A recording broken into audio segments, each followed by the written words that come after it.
Bonsoir et bienvenue dans le 18h Politique. Très heureux de vous retrouver. Et bonsoir à vous, Franck Truong. Bonsoir. Merci d'avoir accepté notre invitation. Je vous présente en quelques mots. Vous avez 42 ans, chef de projet spécialisé dans l'éducation pour la santé et juriste de formation. Vous êtes depuis 2 ans secrétaire général de la CFDT en Loire-Atlantique. Et contrairement à la CGT ou à Force ouvrière, par exemple, votre syndicat est favorable à la loi travail. Vous allez nous expliquer pourquoi, les points qui vous semblent importants dans ce texte pour les droits des salariés et puis ce que vous pensez des manifestations et des mouvements de grève que nous connaissons depuis plus de 3 mois maintenant. Mais je vous propose tout d'abord de commencer par l'actualité politique de la semaine, actualité marquée forcément par la consultation sur le projet d'aéroport à Notre-Dame-des-Landes. Ce sera le dimanche 26 juin et la campagne est déjà bien lancée pour les partisans et les opposants. Pour éclairer les électeurs, la Commission nationale du débat public a auditionné une centaine de personnes ces dernières semaines. Ils ont compilé les différents arguments sur un site internet et ce site a été mis en ligne en fin d'après-midi aujourd'hui. C'est un site qui se veut clair et objectif et qui a donné lieu à des heures de débat entre les membres de cette commission. Pour prouver l'objectivité de ce site, le président de cette commission explique qu'ils ont respecté un strict équilibre entre les différents arguments. Il y a les 6 éléments qui nous ont été présentés en faveur, les plus importants ou les plus souvent cités pour voter oui, les 6 éléments pour voter contre. Et puis nous avons mis également le nombre égal de liens vers les sites qui proposent de voter oui et de sites qui proposent de voter non, 12 et 12. Et donc voilà, nous avons en tout cas de manière, je crois, arithmétique, un document qui apporte autant d'éléments en faveur qu'en défaveur du transfert à Notre-Dame-des-Landes. Et cette consultation n'a qu'une valeur d'avis, c'est ce que précise le préfet dans les colonnes de Ouest France. C'est une procédure novatrice en dehors du code électoral et c'est sans commission de contrôle du vote. Chacun des 967 500 électeurs du département devrait recevoir cette semaine dans leur boîte aux lettres un courrier contenant les bulletins oui et non pour cette consultation, dont je vous rappelle la date, donc le dimanche 26 juin, dans 2 semaines précisément. Dans le reste de l'actualité, le Climate Chance qui se prépare à Nantes, Johanna Roland en a fait écho ce matin sur Twitter lors de la conférence de presse. Le seul événement de l'année, dit-elle, avant la COP 22 dédié aux acteurs de la société civile du monde entier.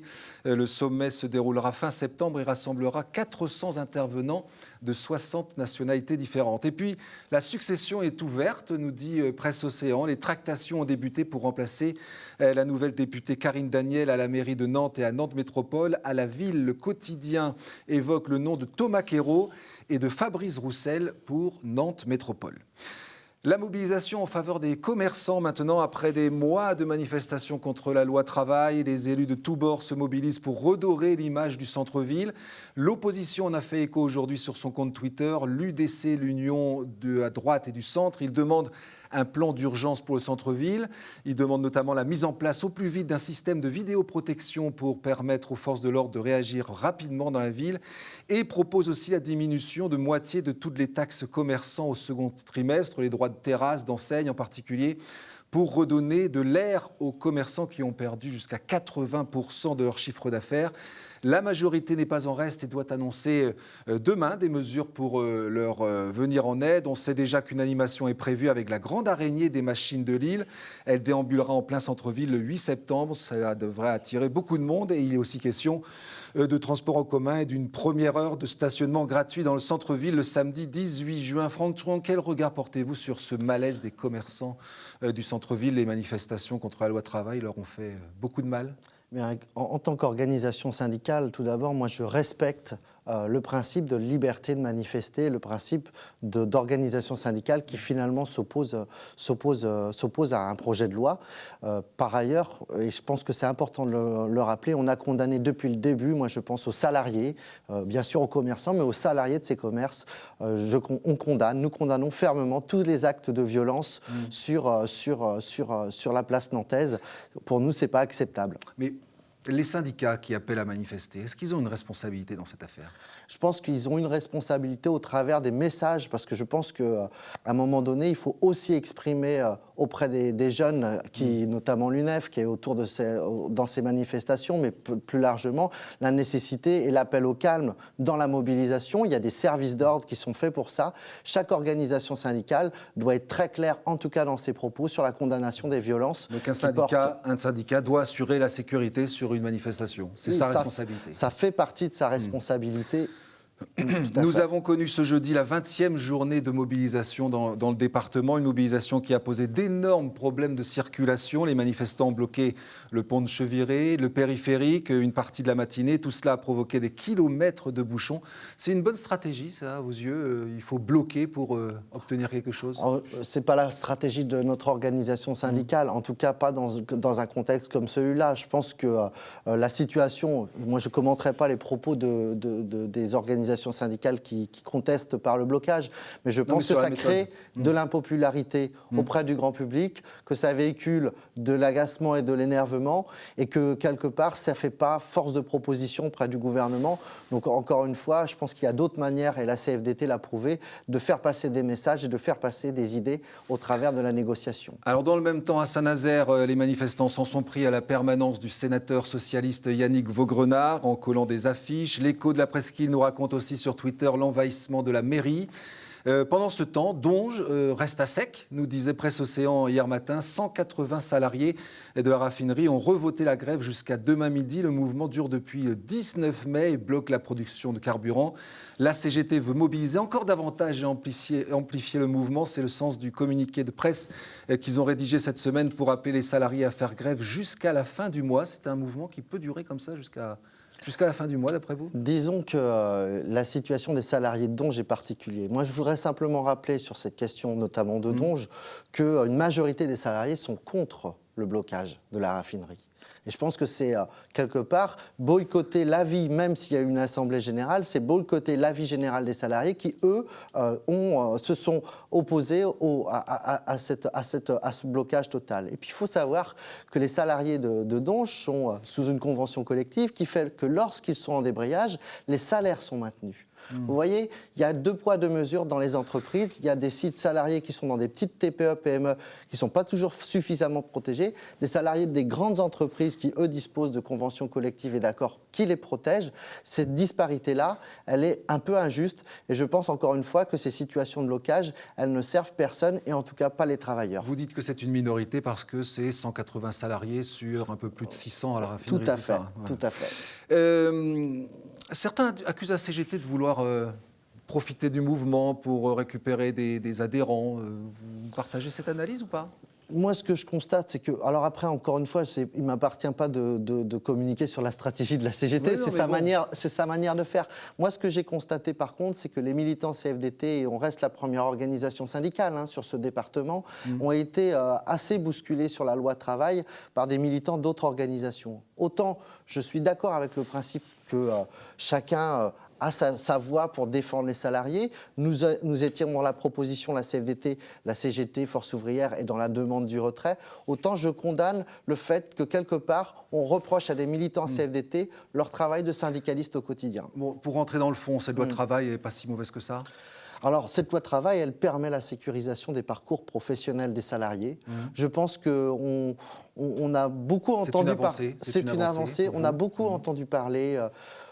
des palettes qui brûlent, des chemises déchirées, des manifestations. On n'a pas beaucoup parlé du fond et on a oublié de dire que cette loi va renforcer le dialogue social dans les entreprises et que le dialogue social dans l'entreprise aujourd'hui, c'est un levier très important pour faire avancer les droits des salariés. On n'entend pas du tout ça chez les opposants à la loi travail. Alors on parle notamment de l'article 2, l'inversion de la hiérarchie des normes, en clair la priorité à l'accord d'entreprise et non plus à l'accord de branche. Ça, c'est une bonne mesure, ça, d'après vous? Alors, il n'y a pas d'inversion de la hiérarchie des normes. Ah, il n'y a pas. Donc c'est un mensonge. Il n'y a pas d'inversion de la hiérarchie des normes. La seule possibilité, le Code du travail reste le Code du travail. Les conventions collectives de branche restent les conventions collectives de branche. La seule possibilité d'y déroger, permet quand même de faire des accords d'entreprise. La seule possibilité d'y déroger sur le temps de travail, parce que c'est sur des mesures particulières, c'est sur la base d'un accord majoritaire. Plus de 50% de représentativité d'une organisation pour déroger à un accord. Et en quoi un syndicaliste qui défend ses collègues de travail tous les jours irait signer un accord défavorable aux salariés? Je pense qu'à un moment donné, il faut faire preuve de lucidité. L'accord d'entreprise, la négociation dans l'entreprise, c'est ce qui permet de défendre les salariés au quotidien. Et le risque d'avoir des pressions de la part du patron, de devoir signer un accord parce que on risque d'avoir des conséquences derrière, non, ça ne vous parle pas, ça? Moi, je pense qu'on peut donner 2 exemples très rapides. Oui, D'abord, l'accord compétitivité sur les chantiers de l'Atlantique, signé par la CFDT, qui a permis quelque part, pendant une période, aujourd'hui, ils ont dû geler une partie des jours à RTT au niveau des salariés. Aujourd'hui, on est dans la phase de déblocage qui ont permis de décrocher un maximum de commandes. Donc, c'est une espèce d'adaptabilité, si vous voulez, sur la performance de l'entreprise, mais avec, quelque part, derrière, un retour sur investissement pour les salariés. Et puis, je veux donner un deuxième exemple. Prenons l'égalité salariale homme-femme.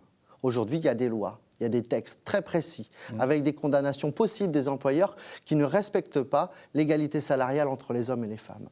Les lieux, les entreprises où véritablement on a des résultats, c'est parce qu'il y a des syndicalistes dans les entreprises qui demandent face à face avec leur employeur: monsieur le directeur, je veux faire un accord et je veux que cette disparité salariale, elle s'applique dans mon entreprise. Encore une fois, le Code du travail, les conventions collectives protègent les salariés. Oui, mais il faut des militants dans les entreprises pour les faire respecter. Il a quand même fallu réviser le texte initial quand même de cette loi. Au départ, vous n'étiez pas forcément favorable à la première mouture. C'est tout à fait juste. Je pense qu'il y a eu une erreur du gouvernement, d'une précipitation gouvernementale sur un projet de loi d'inspiration quand même très libérale, qui avait pour vocation quelque part à dire on va licencier plus facilement, comme ça les employeurs pourront embaucher plus facilement. On a eu 2 courants, et je pense que c'est la marque de distinction des organisations syndicales. Un courant qui a dit « nous, on veut le retrait ». Nous avons une position différente en disant « cette loi est inacceptable, voilà nos propositions ». Et sur les propositions qu'on a formulées, aujourd'hui, on a gain de cause. Donc je pense que c'est quand même une autre façon de travailler. Je ne critique pas la position des autres organisations syndicales. La nôtre est celle de propositions et de résultats. Pour expliquer tout cela, vous avez édité un tract destiné à vos adhérents. Il indique 4 points essentiels, ce que vous devez savoir sur le projet de loi El Khomri. Ce sont des éléments de langage, comme on dit, un argumentaire clé en main? Un argumentaire clé en main, parce que je pense qu'il faut que notre communication syndicale soit accessible et qu'il faut parler des choses simplement. Je pense qu'on a voulu remettre en avant les droits acquis lors de ce projet de loi travail, notamment le compte personnel d'activité, ces droits rattachés aux salariés, même après son contrat de travail, dont on parle finalement peu. On ne parle pas de la garantie jeune. Il faut donner des arguments à vos adhérents parce qu'ils sont confrontés à une situation de tension dans les entreprises. Parce que c'est normal d'expliquer aux salariés qu'est-ce que c'est que cette loi, quel impact ça va avoir dans leur quotidien et comment les organisations syndicales peuvent en faire un levier pour négocier dans les entreprises. Mais les adhérents de la CFDT ne se font pas d'amis en ce moment. Alors moi, je ne suis pas du tout d'accord avec ça. On continue à avoir des bons résultats. Et je crois qu'aujourd'hui, notre position, même si elle est sans doute moins médiatique, elle est entendue par les salariés, parce que les salariés, ils veulent que les syndicats soient une caisse de résonance de leur souffrance, mais ils veulent aussi que le syndicalisme, c'est des résultats et des propositions. Vous nous dites là ce soir que la loi travail, si elle passe, elle créera de l'emploi. C'est pas ce que j'ai dit. Non mais je vous le demande. Moi, je pense qu'il faut être plus prudent sur cette question-là. Je pense qu'elle va fluidifier le dialogue social. Je pense qu'elle peut permettre dans certaines entreprises à améliorer la réalité de l'entreprise avec les besoins des salariés. Après, la création d'emploi, vous n'êtes pas sûr? Il faut plus que simplement du dialogue social. Je pense qu'il y a la question des commandes, il y a la question de l'investissement, il y a la question du développement de l'entreprise qui va au-delà de simplement cette idée que détricoter le code du travail va créer de l'emploi. C'est une fausse idée, c'est une mauvaise idée. Juste une dernière question, on arrive à la fin de l'émission. Pour comprendre votre philosophie, la CFDT, vous êtes un syndicat à l'allemande, réformiste, plus proche du patronat. Comment vous vous décrivez par rapport à d'autres syndicats? Pour moi, la CFDT, c'est un syndicat pragmatique, c'est un syndicat de résultats. Où on est dans les entreprises pour obtenir des droits pour les salariés, on n'est pas dans du dogmatisme politique. Et je pense que notre philosophie, notre façon de faire, aujourd'hui, elle est entendue par les salariés. On n'est pas la première organisation syndicale du département pour rien. Je pense que les salariés ont besoin d'avoir des négociateurs syndicaux qui savent ce que c'est que le travail et qui se battent tous les jours pour les droits des salariés dans les entreprises. Merci, ce sera le mot de la fin. Merci beaucoup Franck Truong. Je rappelle que la CFDT, c'est 25 000 adhérents en Loire-Atlantique. Merci à toute l'équipe. Vous pouvez nous retrouver bien sûr sur notre site internet pour revoir cette émission sur telenantes.com. Très bonne soirée et à très bientôt.